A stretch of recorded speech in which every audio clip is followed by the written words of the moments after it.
उसी में से एक चौथा भाग है। इस भाग का नाम क्या है? क्वाटरनरी संरचना। आइए इसके बारे में जानते हैं, क्वाटरनरी संरचना के बारे में, कि बिहार में इसकी संरचना कैसे हुआ है और इसका विस्तार कहाँ है। जानते हैं कि क्वाटरनरी संरचना प्लेस्टोसीन काल के अंतिम चरण में, प्लेस्टोसीन काल के अंतिम चरण में शिवालिक पर्वत के उत्थान के बाद हिमालय और छोटानागपुर के पठार के मध्य में एक विस्तृत सिंधु गंगा द्रोणी का निर्माण हुआ था। इसी से गंगा में विशाल मैदान का निर्माण होता है। अब जानते हैं कि बिहार में गंगा का विशाल मैदान का निर्माण कैसे होता है। तो जैसे कि हम लोग जानते हैं कि प्लेस्टोसीन काल के अंतिम चरण में, प्लेस्टोसीन काल के अंतिम चरण में शिवालिक पर्वत के निर्माण होने के बाद, शिवालिक पर्वत निर्माण होने के बाद हिमालय और छोटानागपुर के पठार के मध्य में सिंधु गंगा द्रोणी के मध्य इसका द्रोणी का निर्माण होता है और इसी द्रोणी से, सिंधु गंगा द्रोणी से ही गंगा के मैदान का निर्माण होता है। आइए देखते हैं कि बिहार में गंगा का मैदान कहाँ पर है। जैसे तो मैप के बिहार का मैप है और बिहार के मैप के माध्यम से देखते हैं गंगा का मैदान कहाँ है। जैसे कि आप लोग जानते हैं कि बिहार में गंगा प्रवेश कहाँ से करती है। तो बिहार में गंगा बक्सर के चौसा से प्रवेश करती है।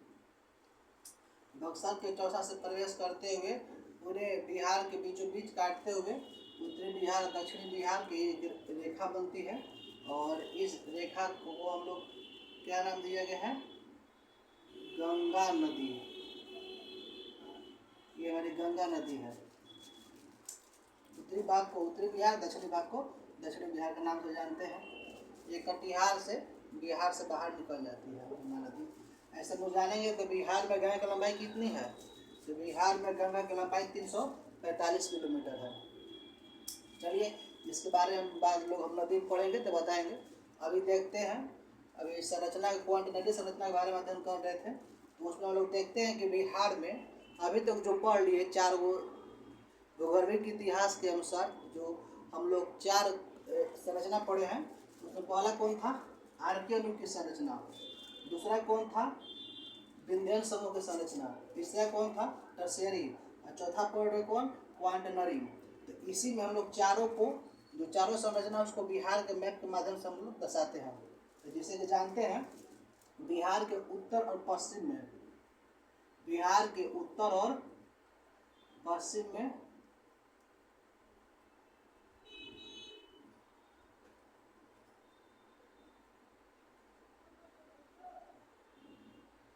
यहाँ टर्शियरी संरचना है।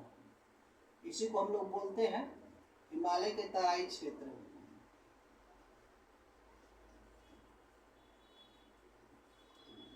टर्शियरी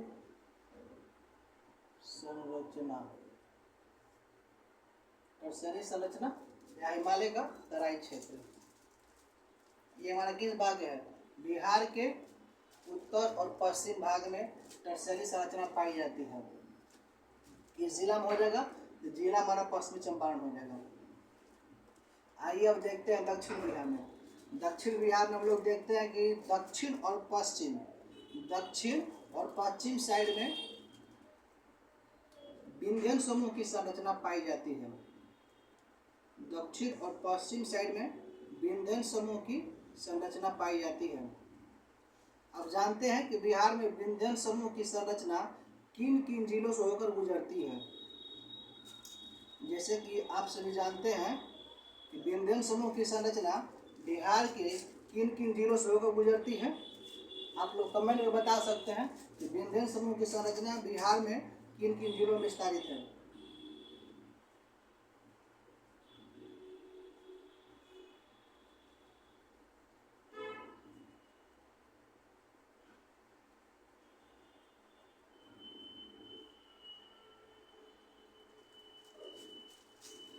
बता देते हैं, बिहार में विंध्यन समूह की संरचना कैमूर और रोहतास जिला में विस्तारित है।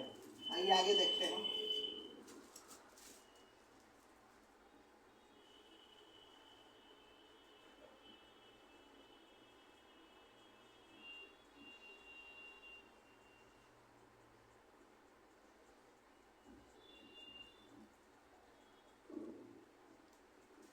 ये जो क्या है, ये हमारा हो जाएगा खड़गपुर की धड़वार क्रम की संरचना।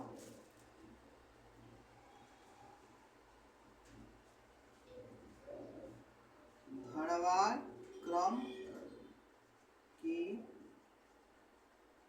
संरचना, ये विंध्यन समूह की संरचना हो गया, धड़वार क्रम की संरचना हो गया, टर्सरी संरचना हो गया। हम लोग 3 संरचना जान गए, चौथा बच गया क्वांटनरी संरचना।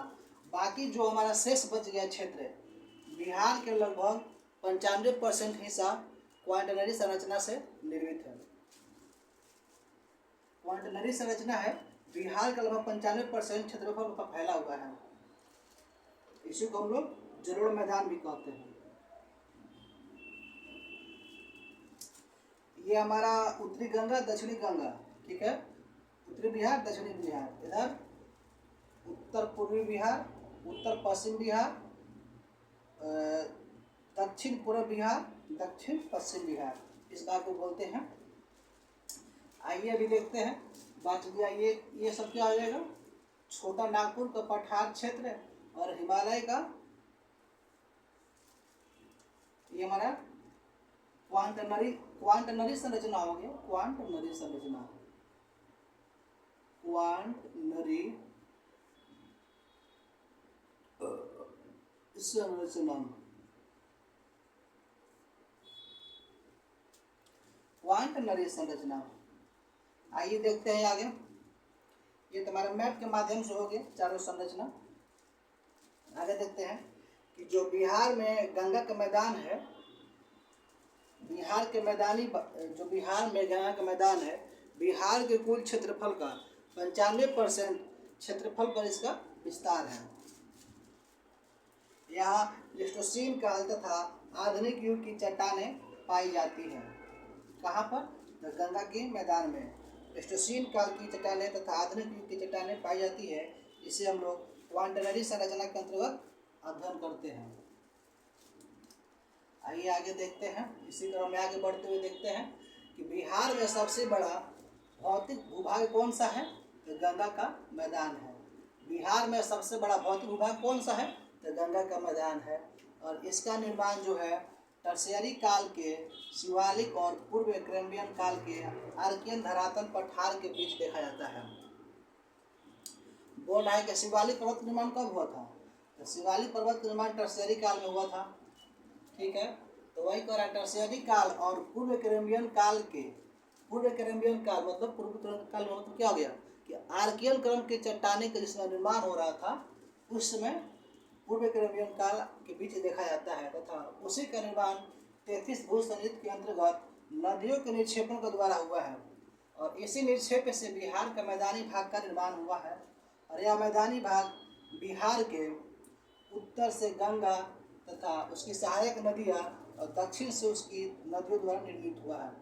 अब जो हमारा बिहार का मैदानी भाग है, इसका निर्माण गंगा नदी के द्वारा और उसकी सहायक नदियाँ और बिहार के दक्षिण की नदियों के द्वारा ही इस बिहार गंगा का विशाल मैदान का निर्माण हुआ है। आइए आगे देखते हैं कि बिहार में गंगा नदी के मैदानों में जलोढ़ मिट्टी दिखाई देती है। जो बिहार में गंगा नदी को जो मैदान हो गया, उत्तर हो गया, दक्षिण हो गया, इसमें जलोढ़ मिट्टी का दिखाई देता है कि यहाँ पर जो मिट्टी होती है सब जलोढ़ होती है। तो वही बता रहा है कि प्लेस्टोसीन काल से ही ये मिट्टियाँ निक्षेपित होती चली आ रही है। इसी भाग में हम लोग प्रतिवर्ष बाढ़ देखने को मिलता है, बिहार के उत्तरी भाग में। और नवीन जलोढ़ मिट्टियों का भी निक्षेपण होता चला आता रहा है, ठीक है। अब आगे देखते हैं कि संपूर्ण बिहार के मैदानी भाग में जलोढ़ की गहराई एक समान नहीं है।